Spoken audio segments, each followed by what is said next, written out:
Hi, my name is Chris Little, and I am the host of The Lifestyle Chase. In 2018, I started this show to have meaningful conversations. I've interviewed over 100 different people, both in and out of the fitness industry. This podcast is something I'm incredibly proud of. Welcome to Season 4. Thanks for joining me. All right, so welcome to the Lifestyle Chase. This is episode 208, and I have brought to the show the one and only Zac Cupples. How are you today? Chris, I am spectacular, and I'm honored to be chatting with someone who shares the best haircut that you can possibly have. And it's funny because, like, as much as sometimes I'm like, oh man, finally another like white bald guy. I'm like, oh, if I look back at like the episodes, there's a lot of white bald guys in the industry. But we're here, we're ready to kick things off. And as we were talking about before the show, I kind of want my audience, if anybody doesn't know who you are, I want them to get to know you and kind of get to know what sets you apart. So usually I use the scenario, like if you're at a party, how would you introduce yourself? So with that being said, let's say you went to like a Halloween party or something and you're meeting a bunch of people for the first time. How would you do that icebreaker? Well, it's a tough one because there's a lot of things that I keep myself occupied with. So I'm a physical therapist by trade first and foremost, and a strength conditioning coach. And I work with a wide variety of people, ranging from in person. I work with a lot of clients who are in persistent pain or who want to get back into the gym, but they've been struggling, or a lot of failed cases at the place I work in Las Vegas, which is Elevate Sports Performance and Healthcare. That's one side. Then the other side is I run the website zaccouples.com, which is a blog that offers a lot of educational opportunities for coaches and clinicians. That's been my baby. I also do a lot of remote coaching, consulting, and mentoring to a lot of people in the industry. I'd say like my population I work with there is a lot of fitness professionals and clinicians who they've maybe been training a certain way for an extended period of time, and they've gotten beat up, and they're like, I want to be able to train pain-free and without problems. And so they end up coming to me. And the last thing that I do is I teach across the world my seminar, Human Matrix, which basically helps coaches and clinicians get a thought process, a system that helps bring all of the systems in our industry together, because there seems to be a lot of camps in terms of how to best go about things. And we can't find that common agreement point on who we're dealing with when we're working with our clients. And in my mind, the agreement point is movement, and that's not going to be very different from person to person under a fundamental aspect. Like if you bend your elbow, it's going to happen very similarly for me than it is for you from a biomechanics perspective. And so I teach people what that common ground is, and then we look to build a movement foundation from the bottom up, essentially. So if you have someone who's severely deconditioned, or they're in the rehab side of things or post-rehab side of things, and they don't have the ability to express just basic range of motion, we teach you how to do that. And then once you have that baseline, we then work on teaching people to be able to move under load with good technique, making sure they get the most out of their physical exercises that they would be doing in the gym, pain-free. I love that. That's like the perfect intro and kind of gave me a bit to work with. First of all, I will acknowledge there has been some buzz around this episode from other industry professionals, like trainers, getting excited to give this a listen. With that being said, earlier in your career, if you were going to see, like, it might not have been a podcast, but it might have been like some kind of a publication or something that was released, and it was somebody that you looked up to, like, who were the people that got you excited about this field of work or this industry? The person who got me excited the most was Bill Hartman. He's been my longtime mentor. I remember when I was in PT school, aside from learning, like I part of my sicko tendencies is I get obsessed about a lot of different things.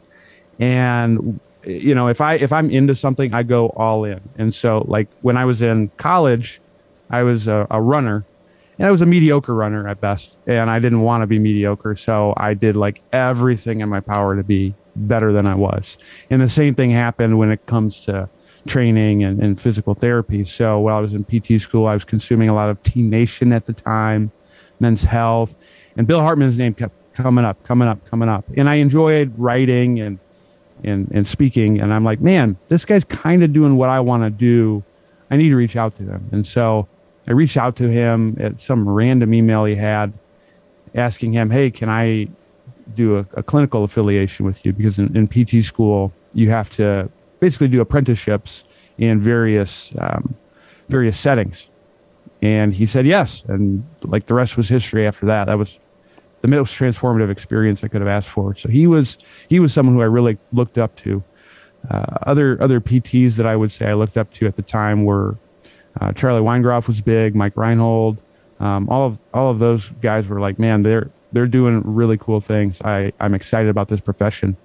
Surprisingly, though, I feel as though there's more, at least at the time, but I'm as old as dirt, that there were a lot more trainers that I ended up following than PTs. And I think it was just more prevalent for trainers to be having blogs and being on podcasts and things of that. So Mike Robertson was a big influence, Eric Cressy, Tony Gentilcore. Gosh, I'm trying to think, man.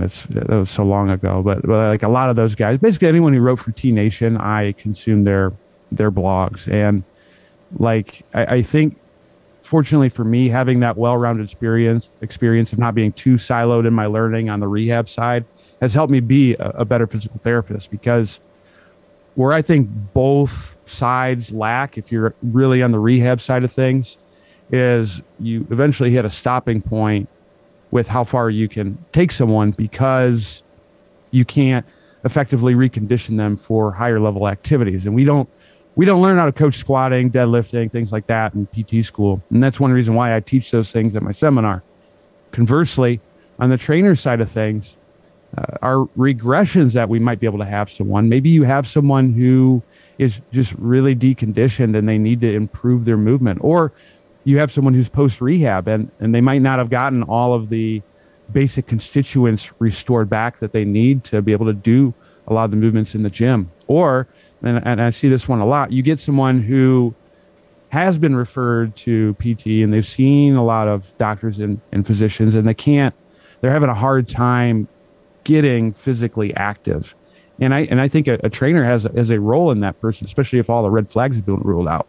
And so we don't have as good of an effective ability to bridge the gap, I think, in our field. And fortunately, being able to consume and talk to and learn from both sides has helped me be better at bridging that gap, and also helping me teach a lot of the trainers and staff who I work with at Elevate to do that as well.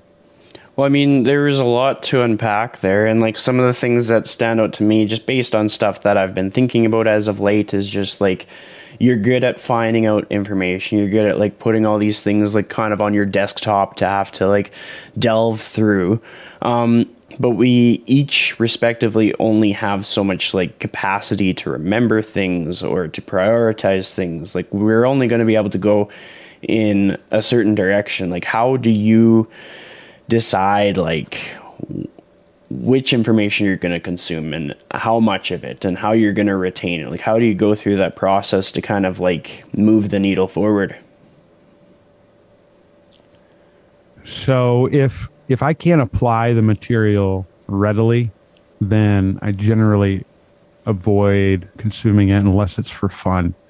Because I think especially early in my career, we'd have all these books that we read because the cool kids were reading it at the time. And two that come to mind are the polyvagal theory, which it's like there's no application really with that. And actually there's questions if it's accurate or not.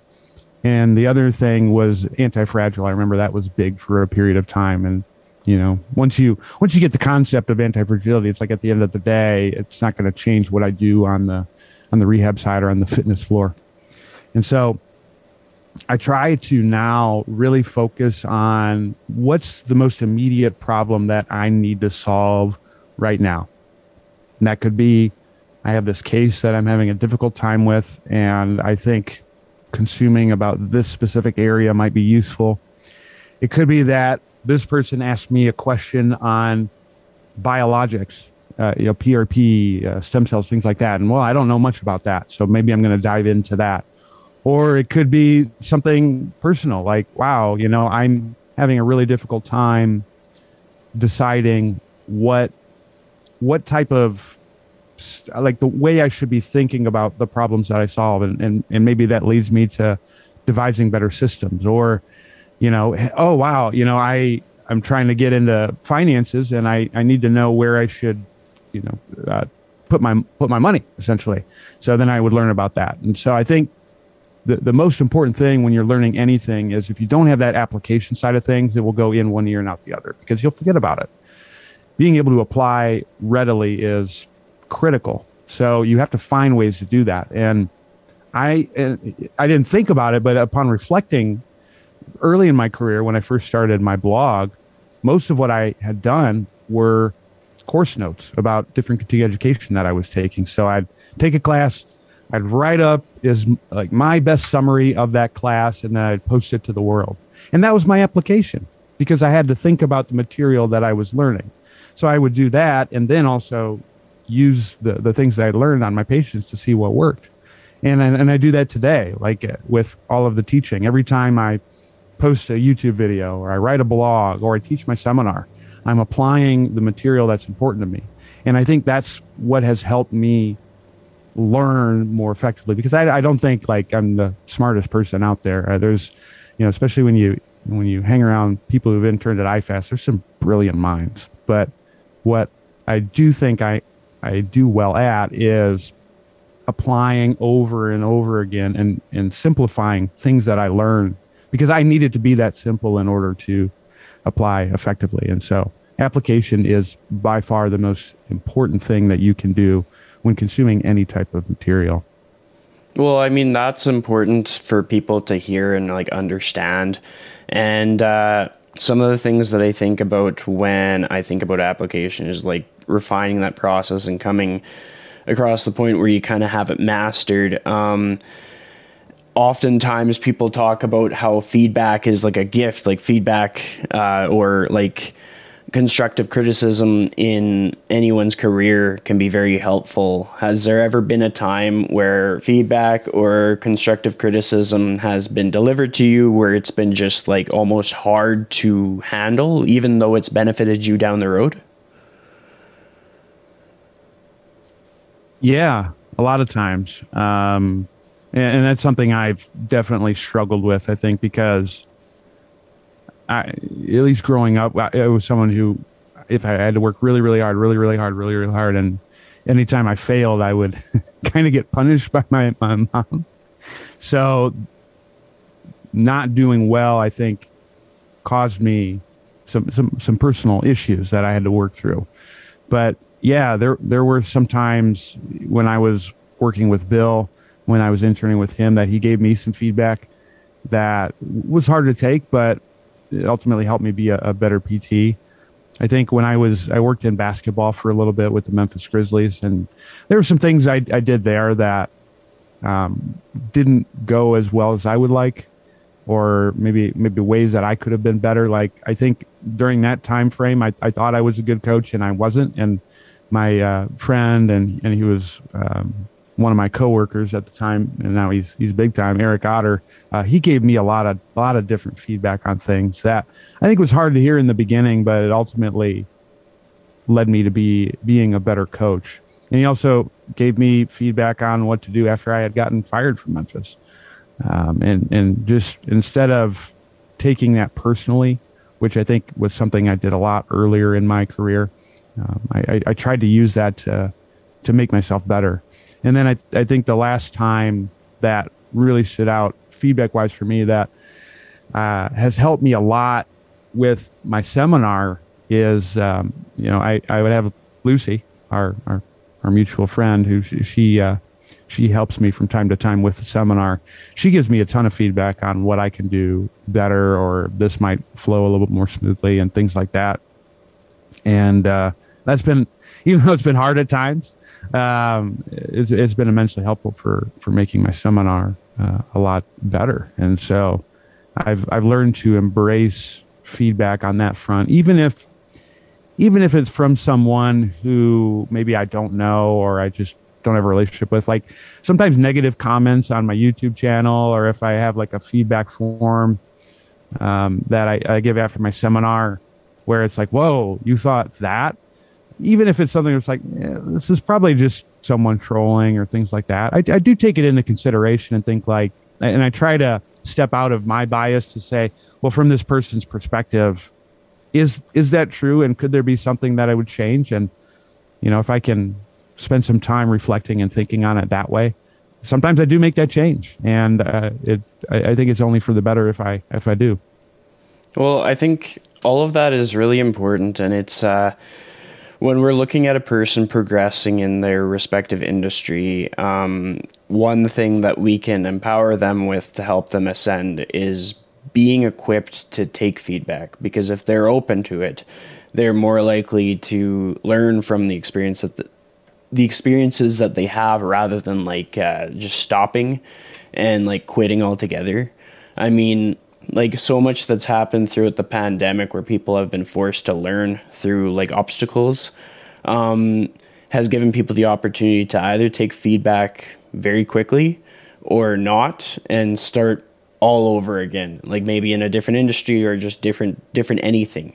So when it's come to your experience in learning how to handle feedback in the most productive way possible, what would you say would be like the tools in your toolbox for that? Like, what are the things that have made it easier for you?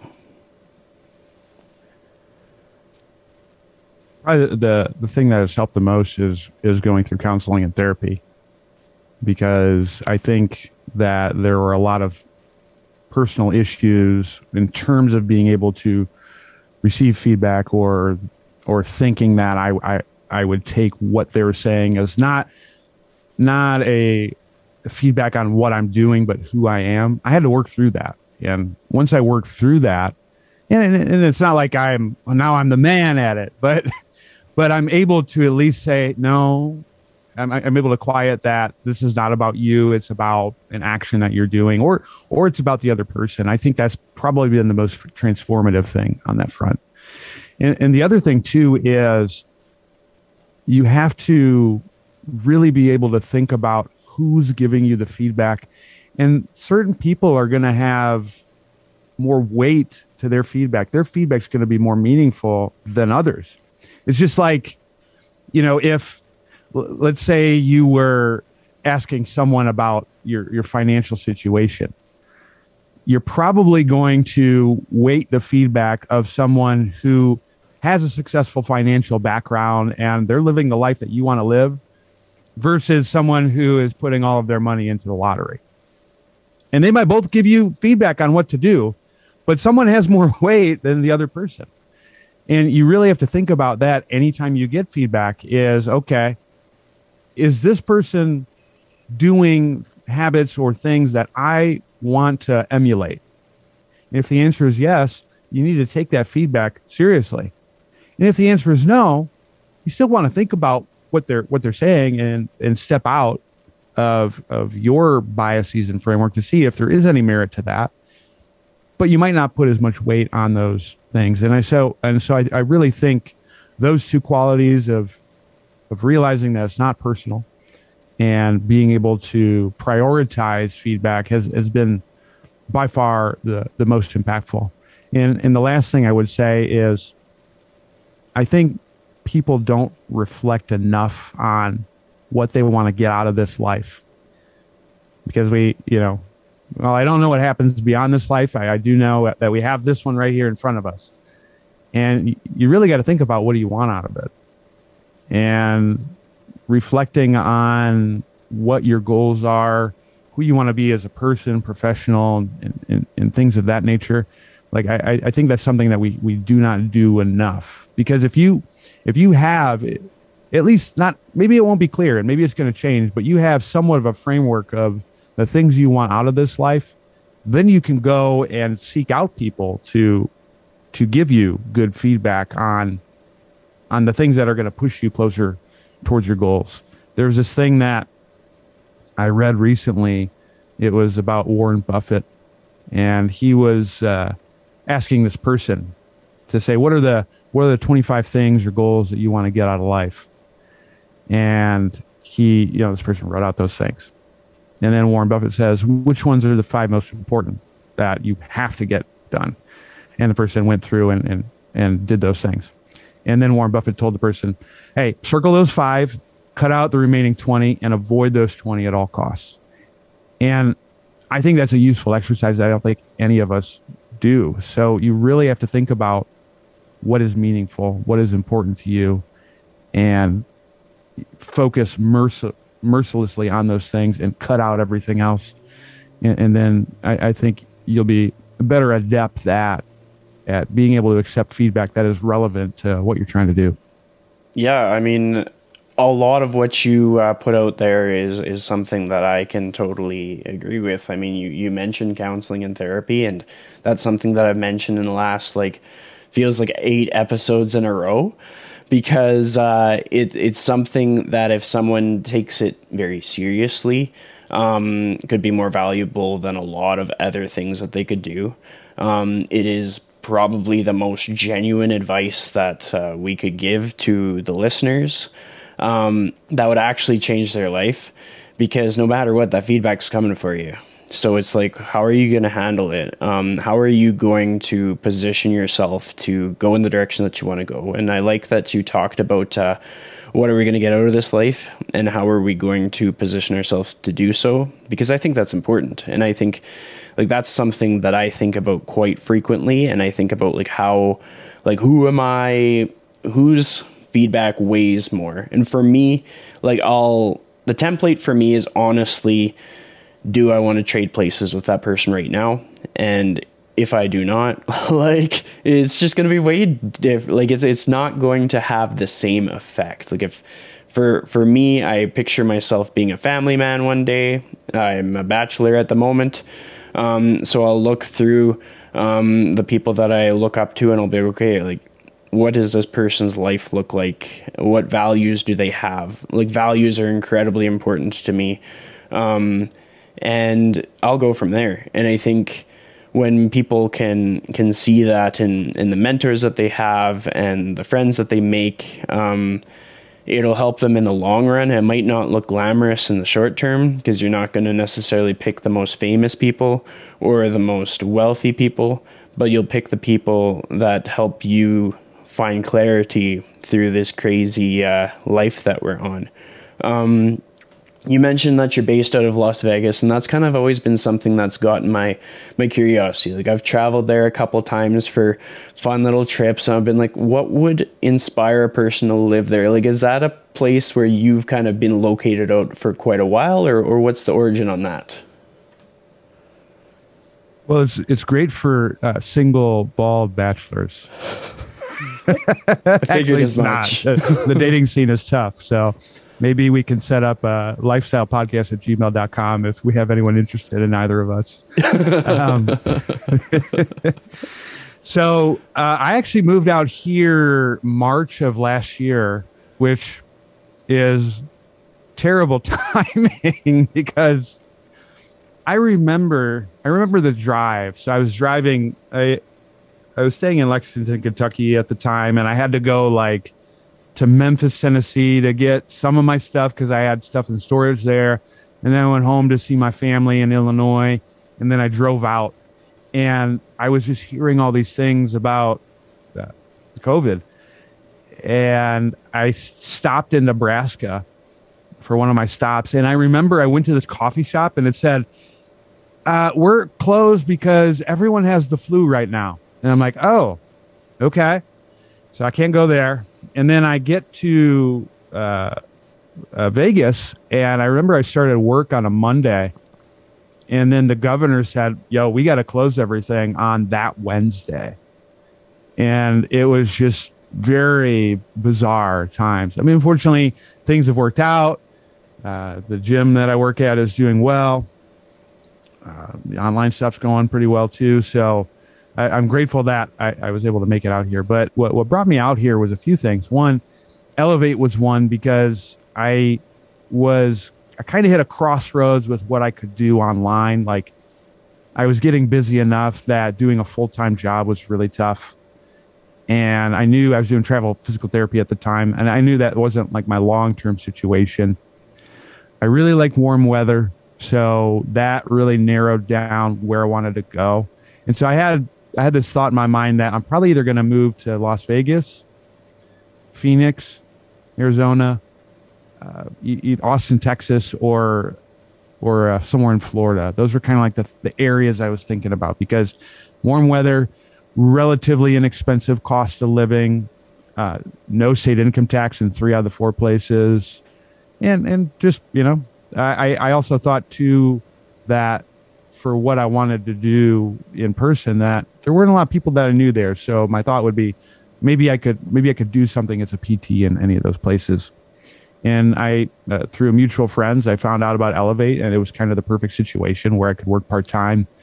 And it was one of the cities I wanted to live in. And so I had visited here many times. And when I interviewed with Elevate, I got to kind of see a side of Vegas that you don't normally see, because everyone thinks Vegas is just a strip. And it's so much more than that. I think the things that I like about Las Vegas, which is why I'm selling everyone hard on moving here, and I'm not far off because it's the number 2 state or place people move to in 2020. There's tons of good hiking nearby. I'm a big hiker. Even within the city or within a 30-minute drive, you can get to some really cool places. It's the cost of living, although it's rising rent-wise, like there's no state income tax, and it's still relatively inexpensive. There's so much to do. Everyone passes through here. That's another thing. People come to Vegas a lot, so I can meet up with a lot of cool people when they're in town. The airport is probably one of the best in the U.S. in terms of direct flights. I can't remember the last time I had a connecting flight, which has been really cool. And there's a lot of good places to eat, and there's a lot of cool things to do off strip. And the last thing, and probably the most important thing, is the escape room scene here in Las Vegas is lit. I'm like a huge escape room junkie. I did my first one in 2019, and unfortunately I've been slacking a little bit, but I've done over 40. And Vegas is like probably in the top 3 or 4 places for escape rooms. So because of all that, and like that was a big allure. And I've been also very fortunate that I've met a lot of people in the industry and where I work at Elevate. Like, I've been able to make a lot of friends. And I remember when I went to Ben House's retreat at Flow, there was a lot of people from Austin. I'm like, man, there's such a good network of like cool people there. And I think the same thing about New York. And it's like, man, I would love to have that wherever I end up going. And Vegas kind of has that. It's just, I think we just don't talk about how cool the people here are in Vegas in the industry. And so it's kind of done everything for me. And my really big litmus test is usually at about 1.5 years, wherever I'm living, I kind of get the itch to move. And I'm far from having that here. So because of that, I would strongly consider anyone who's listening to move to Las Vegas. Check it out. It's so much more than the strip. Because I'm not a partier by any means. So if I can like it, you can like it. I love that. Some of the things that I was thinking about as we were preparing, and it kind of aligns with what you've talked about with, like, especially that part where you're like, usually get this itch to move, like after 1.5 years kind of thing. And I feel like a lot of people are kind of in a situation where they're longing for change, or they're feeling that itch, but they're getting in their own way. And like, I'll use an example. There was one of my friends on Instagram recently posted, like, they're gonna just turn things around in November. Like, November is gonna be their month. And I was like, hey, just like reverse engineer it, like figure out what your big goal is, then place that at the end of the month. and then figure out some things that you can structure into the month to make it so that you're at your goal by the end. But like when it comes to you kind of putting the logistics in place to make these moves possible, like you talked about like the different state taxes and all the variables, like what do you do to facilitate like a big move like this? Like what's the process that happens? That's a good question. It shows how much I've actually planned for this type of move. I'm very risk averse generally. And a lot of it was just like my initial plan before Elevate even happened was I was going to save up enough money to go test out each area for a few months. And so a lot of it was doing all that I could to mitigate the risk of a potential move. And so that was making sure I saved up enough money, making sure I was doing everything I could online to make enough money to where I wouldn't have to dip into savings, things like that.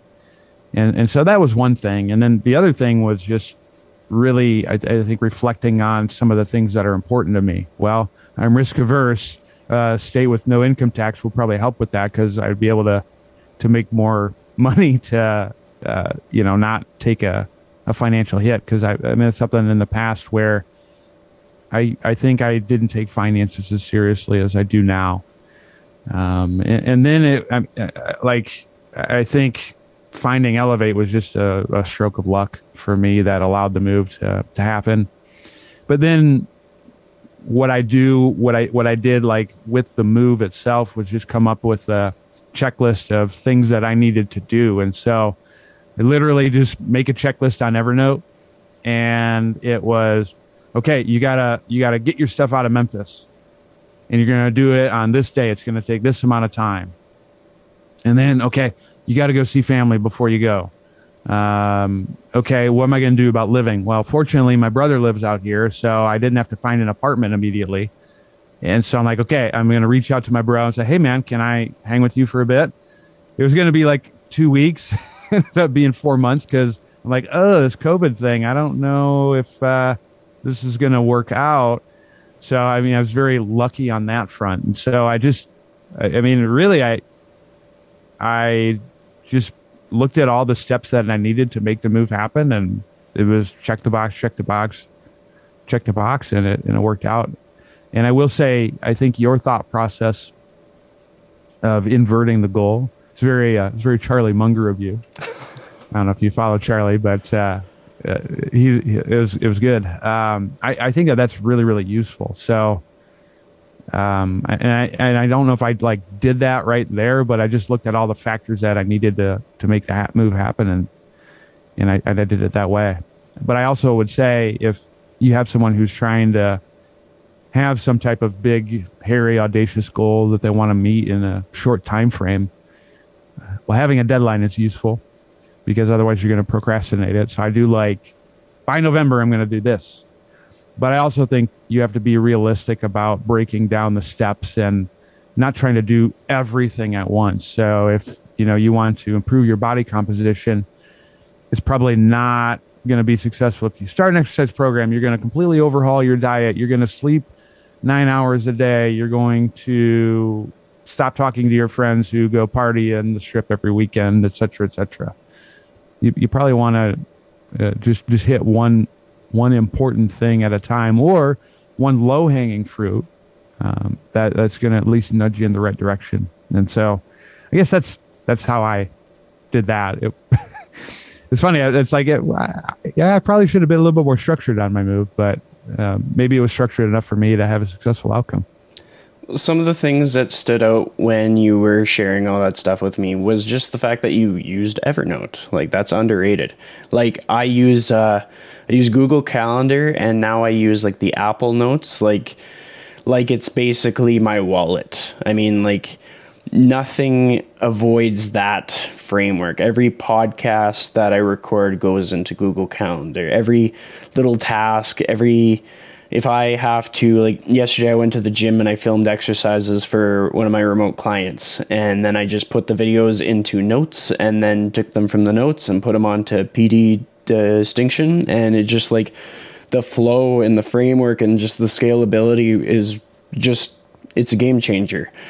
And so when people start to latch on to little things like that, it can make a bigger impact than what they give it credit for. Like they could go and try and just change the world in one fell swoop, or they could do little things like use a to-do list or use a cloud-based notes system.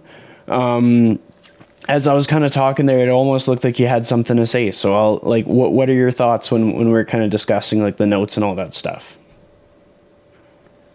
Yeah, well, first off, I think that's super cool that you are doing all that. And it's like, when you're saying that, it's like, oh yeah, I do that too. I think that having that flow and thought process, it just saves so much mental energy, because if you're thinking in the back of your head, okay, I got to do this, I got to do that, I got to do that.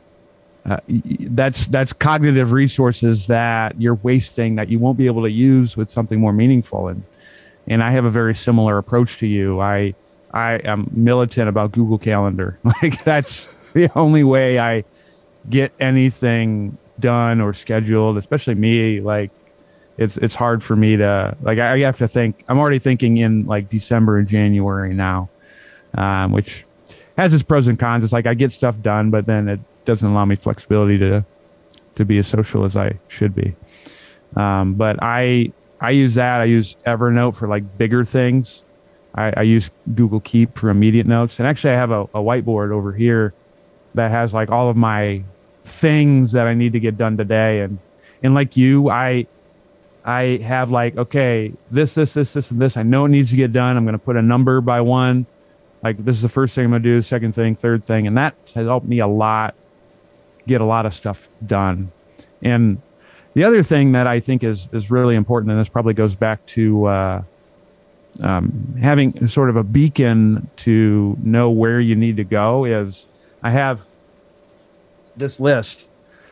It's two things. Have you heard of Patrick Bet-David, Chris? Do you know who that is? It's ringing a bell. Yeah. Yeah. He's like he runs an MLM, which is kind of like, meh. But his valuetainment YouTube channel was game changing for like some of the entrepreneurial stuff. But he's got a book called Your Next 5 Moves that I think was really important. And he talks about like really good chess players know their next 5 moves. And like if you want to be a grandmaster, you need to know your next 15 moves. And so I have written right here my next 15 moves for both my business and my life. And I always put the top 5 on the board. So that way I know, okay, these are the things I really need to accomplish right now. And then I have the remaining on the list. And so I'm trying to like cross off those chess moves essentially to get done. And so that's kind of how I operate. I have like a mix of tech and paper. And I think the tech is useful for more long-term projects, or like if I have, like I'm going to be teaching this weekend in Charlotte. So I have like a checklist online that I'm not going to write it all down, but I know it's like the standard operating procedure that I need to hit these things in order to have the seminar be what it is, make the move smooth. So yeah, I got a little juiced up when you were talking about your process, because I love hearing like how people do things. And I mean, you might have something that's more efficient than what I do. And so then I'm going to steal it from you. Well, it's hilarious that you talked about whiteboards, because I started chuckling because to my left is 2 whiteboards and to my right in my kitchen is another whiteboard. So I got the big whiteboard in my kitchen where that's like weekly tasks. So things like grocery shopping or like deadlines, where I know that I have to hit on a task, but I can do it like within a day, but I have to do it by a certain day. And then over here is like, to my left is when you mention something or when I hear it on somebody else's podcast and I want to follow up on it. I put that stuff on one of the boards. And then another one is like, if I am doing some online training and I have to set the sessions for certain like days of the week and I don't want to forget it, I might write that down there. And then I have a notebook where I write just like this is like my free space, and so every episode gets a page. Sometimes I fill it up, sometimes it's just the episode and the name. And then as I am like working to publish it, I'll look at certain topics that were covered, and then I'll write that down once so that I don't have to go back and listen and think, like, what did we talk about? What stood out to me the most? And then that goes into a note, and I'm able to paste that into YouTube and Podbean and all that stuff. So we're basically like same shit, different pile. So it's kind of cool to learn that about you. Yeah, that's awesome, man. I need to step up my whiteboard game. That's impressive. It must be a bald guy thing. That's what I'm thinking it is, man. That's, well, I mean, minds think alike. A lot of like confirmation bias, like the way that we've crossed paths is like we're following and connecting with people that we kind of agree with, that share a lot of the same values, that just see the world in similar ways. And it's only a matter of time before people who think very similarly, who like the same haircut, are going to cross paths. Something that you talked about, you mentioned the guy whose name I kind of heard of, but I didn't know him well. And then you said how he was MLM, and it got me thinking about like how it's important to learn the path of the people that we don't necessarily completely agree with. Because if you don't, you're missing out. Like, doesn't matter. You could hate the person. They still got something to teach you. And like, I listen to a very diverse selection of podcasts to become a better podcast host, and I share half of them. And it's like, so people might think that I'm just very narrow-minded in what I listen to, but no, because otherwise I'm never going to get better. I'm just going to stay the same and never progress and never improve. So it's just like, as we get on that topic of getting outside of our echo chamber with our learning, like, what are your thoughts on that? Yeah, I think that's immensely important, because I think if you dive too far into your own bias and you never look at ways to challenge that bias, it ultimately doesn't let you grow. And that doesn't mean that you're going to completely flip the way you think, although you might sometimes. You should be open to that. It will at least allow you to formulate arguments against the opposing view stronger, or to help you solve problems that maybe you weren't seeing. Because there was this thing I used to have at my seminar where it was this two-dimensional, it was like a GIF of a dancing woman. Do you know what I'm talking about? Where she's spinning a certain way. Yeah, it sounds familiar. Yeah. And so, well, it's like 33% of the people think she's spinning this way, 33% think she's spinning another way, and 33%, these aren't accurate numbers, but illustrates the point. We'll spin one way and then we'll spin another. And so the point is, by that is, we see the world differently. And there's going to be people based on their genetics, past experiences, beliefs, etc., who see the same picture that you're looking at. And maybe this is a client from a completely different perspective, and it could be a perspective that is antagonistic to yours. And it's important to look at that perspective and try to understand it as best as possible instead of dismissing it. Because if you can, and I talk about this a lot because I think it's something that on the internet we don't do enough. It's easy to just talk smack on a Instagram comment as opposed to really understanding the other person. Is steel manning. Straw man arguments are very common to hear. That's where you like take someone out of context and poo-poo them. But I think if you can set up the other person's argument so strongly in a manner that if you repeated back to them what you think they're saying, that they could be like, man, I wish I would have said it that way. Then and only then, I think, is it appropriate to potentially dismantle what they're saying. And who knows, maybe as you're formulating that thought process, it could change the way you think about things. And I try to do that with some of the detractors of maybe the way that I think. Like personally, I'm a big biomechanics junkie. And I think some of the detracting views from biomechanics are either the biotensegrity approach, which is something that I'm starting to read into more just because I think there's a hole there. And then the second thing is there's just the nihilism around biomechanics of, does it even really matter? Like, should we just be encouraging people to move and so on and so forth? And those are things I think about a lot. And it's like, yeah, I mean, I think it depends on the person.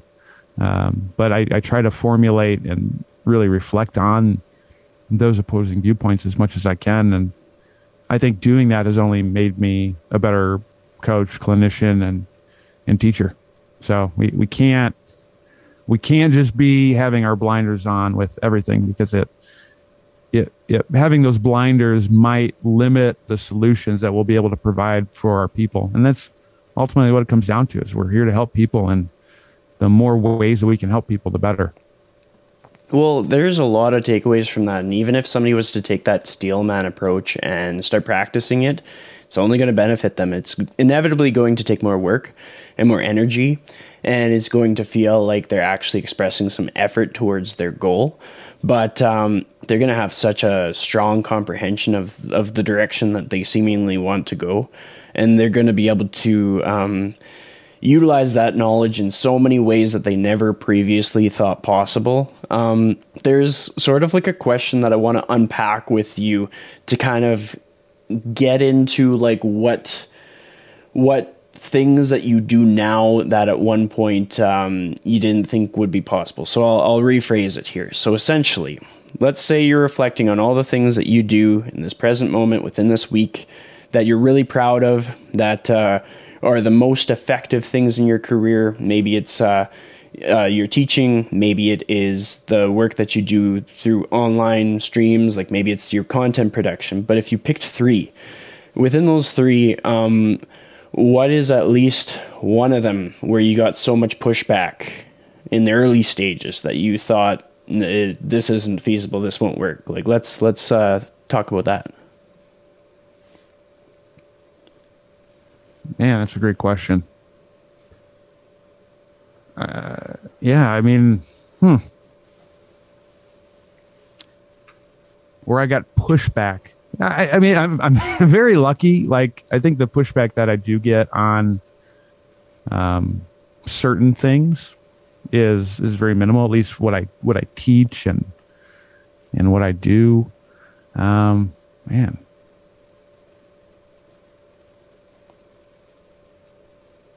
I'll give you some material to kind of work with to maybe get you on the same page. So, like, for myself, within all the things that I do, the podcast stands out to me.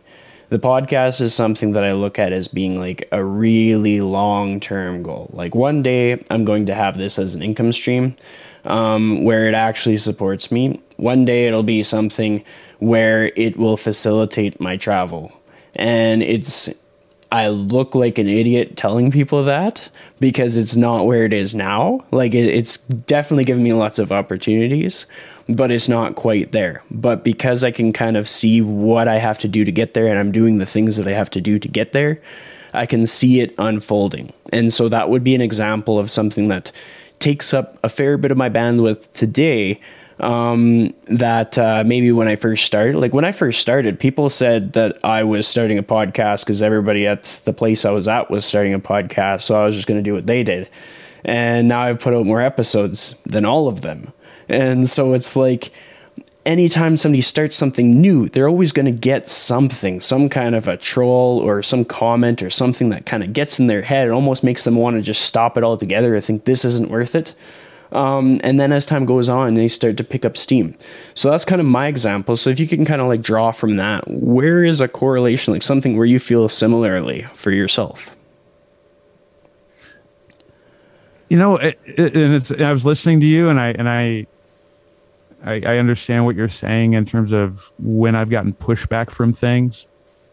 Really, in my career trajectory, like even when I started the blog, I got a lot of overwhelming support, which has been really cool. And like even the seminar, like my seminar, the only reason my seminar exists is because one of my buddies, Dr. Mike Lee out in Seattle, was like, "Hey, Zach, I want to hear you teach." And it's like, oh, okay. And so I think I think maybe because I am slow going on getting things done, that and because I'm very risk averse, it's almost as though the reason why these things are happening is just like, oh, I guess this is what I'm doing now. Like, I never thought I was going to be an entrepreneur, but dang it, the fam just wanted me to be an entrepreneur because I kept getting more and more traction.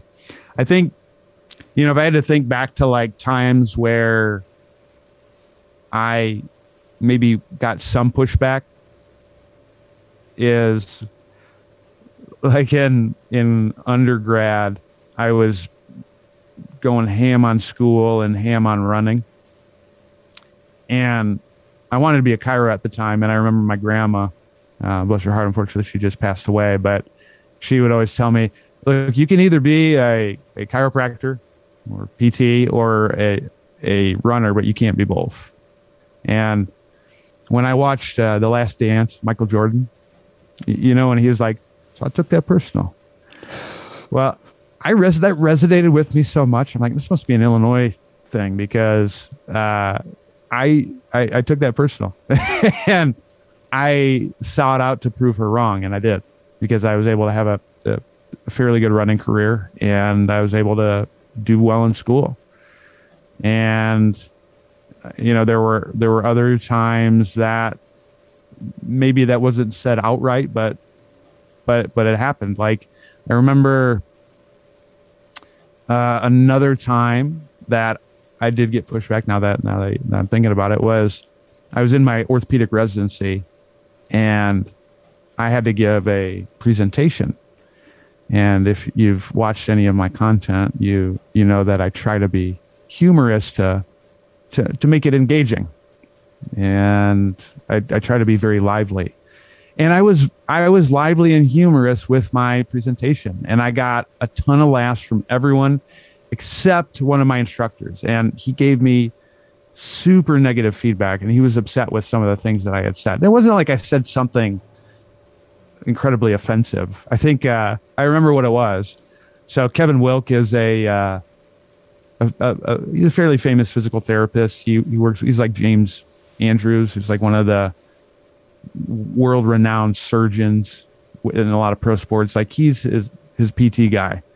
And so, like, I was talking about something that he did, and in terms of like a protocol they had for ACLs, and I titled it Big Wilkie Style, off of Big Willie Style, which, it's hip hop, it's funny, got some laughs with it, and my instructor was furious about that. And I was like, really? Like, and I thought about that, and I looked to where I'm at now and the way I present now. It's like, I'm very fortunate that people will pay to learn from me. But like, I also think some of it is like, they're going to get a show and they come and see me, and they know that. And it's like, no, that was actually the right move. Like, I needed to stay true to who I was and how I present things. And I think that was another time where someone challenged me with the way that I am and I present my material, and I ended up being right in the end. And I think the third time I would say that I've had an experience similar to that, and this was probably just self-talk, was after I got fired from Memphis. That was, I think at the time I thought like, wow, I'm in pro sports. Like, I've made it. And I was very young when that happened. I was, just a few years out of PT school, and I'm like, man, this is cool. I'm here. And then that got taken away from me. And that took a major hit, because it's just like, wow, I was here and I lost it.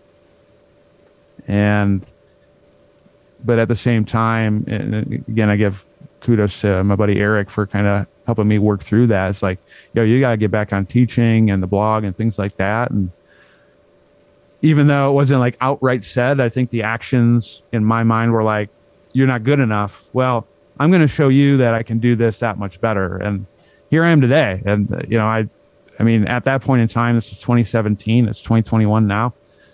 In that time period, I've been able to take something that was just fun for me and something to enhance my learning and make it a full-fledged business that I do full time.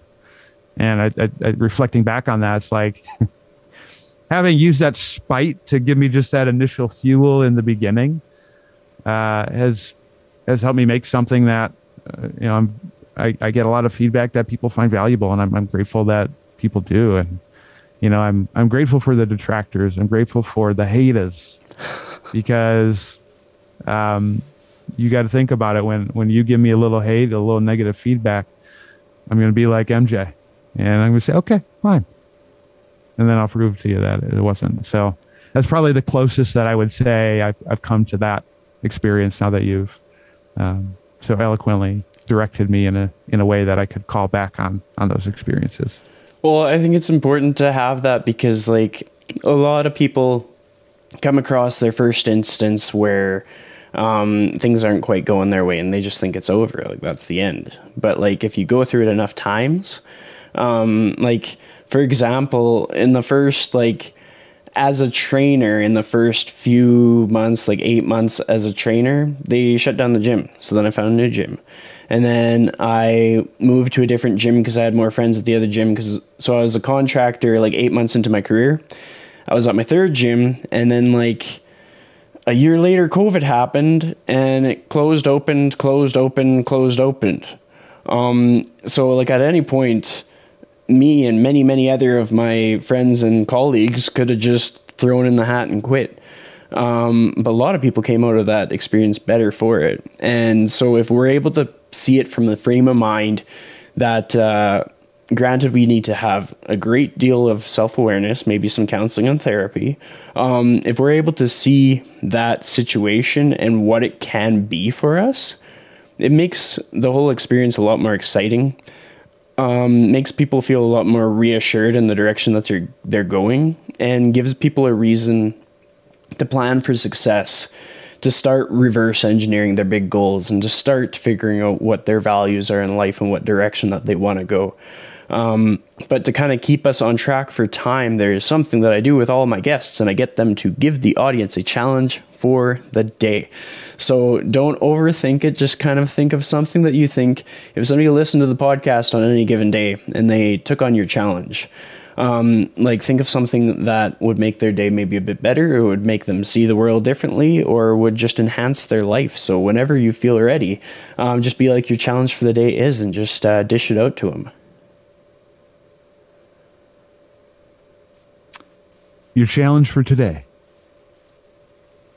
November 1st, 2021, is, I want you to, well, now it's going to come out not on November 1st, but your challenge for today is, can you live today and do all the things that you want to do and get done today, to the point where when you get down for bed, if this was your last day on this earth, you would have been content and happy with all of the things that you had done on that day. And as you reflect back on that, if there are things that's not the case, see if you can pivot or eliminate those things away on the next day, assuming that you get a next day, because we don't know. We never know when our number is going to be called. So that's something that I think about a lot on a daily basis. And there's some nights where I don't go to bed with a smile on my face, but there's others where I do. And I try to do things more that give me smiles before I go to bed than not. So that's my challenge. Absolutely. And we're back to our little echo chamber here. That's the same thing that I try and impart on people, because life happens very quickly. Things happen unexpectedly. And when people are reflecting on what they're going to do, I really hope that they look at it from a bigger picture with their personal life and their professional life, and not just with their professional life, because life is more than just like paying bills and dying. And so we got to make sure that we're getting what's ours in this human experience. But with all of that being said, I'd like to thank you so much for coming on the show today, making your debut on the Lifestyle Chase. Well, Chris, you're an excellent podcast host. Thank you for having me. You have an even better haircut. I really appreciate it. I enjoyed the conversation.